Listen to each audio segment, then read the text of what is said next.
আমাদের মধ্যে অনেকে আছে যারা ঋণগ্রস্ত অবস্থায় আছেন। দীর্ঘদিন অতিবাহিত হয়ে যাওয়ার পরেও ঋণ পরিশোধ করতে সক্ষম নয়, অথবা দারিদ্রতা কিংবা অসচ্ছলতায় জীবন অতিবাহিত করছেন, অবস্থার কোনো পরিবর্তন হচ্ছে না। তাদের জন্য আজকে আমি এমন একটি দোয়া শেয়ার করতে যাচ্ছি, যেই দোয়াটি নিয়মিত পাঠ করলে আল্লাহ তাআলা অবশ্যই ঋণের বোঝা এবং দারিদ্রতা থেকে মুক্তি দান করবেন।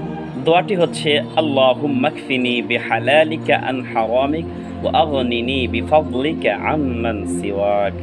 এছাড়াও কেউ যদি নিয়মিত বেশি বেশি করে আস্তাগফিরুল্লাহ তাসবিহটি পাঠ করে, আল্লাহ তাআলা তাকে বেশি বেশি করে রিজিক দান করবেন। আরেকটি আমল হচ্ছে মাগরিবের নামাজের পরে কিংবা রাতের বেলা কেউ যদি সূরা ওয়াকিয়া পাঠ করে, তাহলে আল্লাহ তাআলা তাকে এমনভাবে রিজিকের ব্যবস্থা করে দিবেন, তাকে কোনোদিন রিজিক নিয়ে টেনশন পেরেশানি করতে হবে না।